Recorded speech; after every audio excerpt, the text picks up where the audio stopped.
Welcome to Lost in Revision. All of our content is public domain fairy tales and folklore. We are here to celebrate the original literature instead of just reading the modern sanitized versions.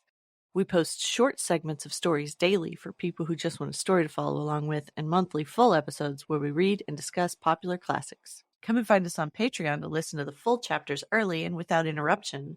Any support you can offer helps keep this podcast going and you entertained.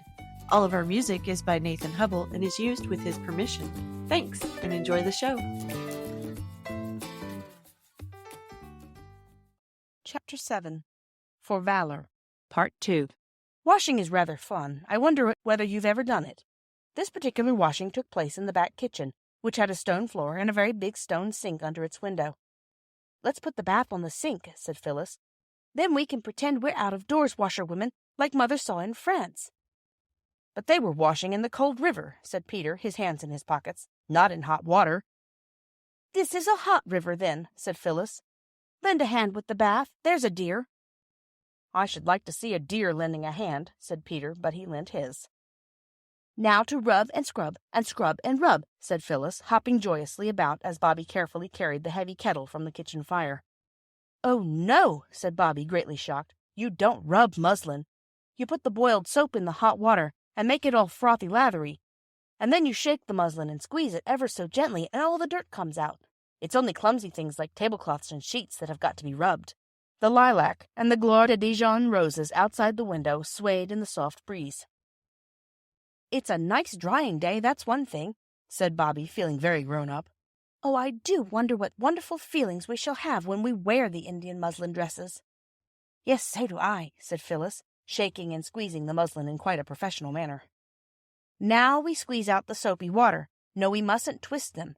And then rinse them. I'll hold them while you and Peter empty the bath and get clean water." "A presentation. That means presents," said Peter, as his sisters, having duly washed the pegs and wiped the line, hung the dresses up to dry.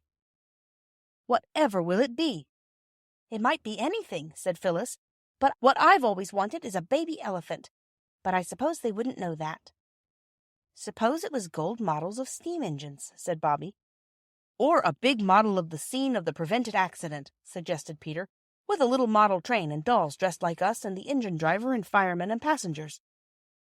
"Do you like," said Bobby doubtfully, drying her hands on the rough towel that hung on a roller at the back of the scullery door, "do you like us being rewarded for saving a train?" "Yes, I do," said Peter downrightly. "And don't you try to come it over us that you don't like it too, because I know you do." "Yes," said Bobby doubtfully, "I know I do. But oughtn't we to be satisfied with just having done it and not ask for anything more?" "Who did ask for anything more, silly?" said her brother. "Victoria Cross soldiers don't ask for it, but they're glad enough to get it all the same. Perhaps it'll be medals. Then, when I'm very old indeed, I shall show them to my grandchildren and say, 'We only did our duty,' and they'll be awfully proud of me." "You have to be married," warned Phyllis, "or you don't have any grandchildren." "I suppose I shall have to be married some day," said Peter. "It will be an awful bother having her round all the time. I'd like to marry a lady who had trances and only woke up once or twice a year." "Just to say you were the light of her life and then go to sleep again? Yes, that wouldn't be so bad," said Bobby. "When I get married," said Phyllis, "I shall want him to want me to be awake all the time, so that I can hear him say how nice I am." "I think it would be nice," said Bobby, "to marry someone very poor, and then you'd do all the work and he'd love you most frightfully and see the blue wood smoke curling up among the trees from the domestic hearth as he came home from work every night. I say, we've got to answer that letter and say that the time and place will be convenient to us. There's the soap, Peter. We're both as clean as clean. That pink box of writing paper you had on your birthday, Phil." It took some time to arrange what should be said.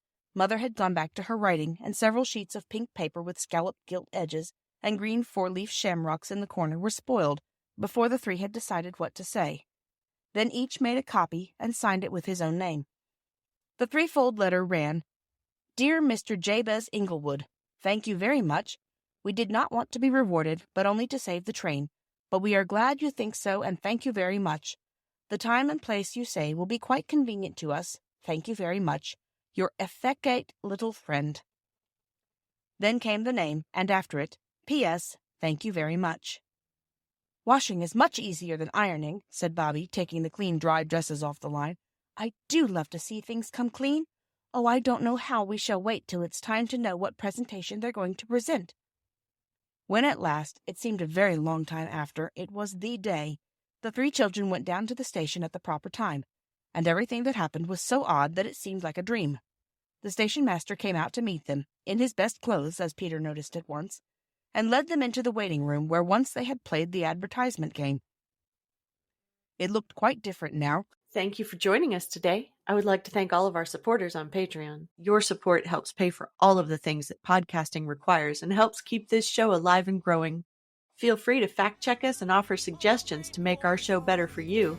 You can send us an email at lostinrevisionpodcast@gmail.com.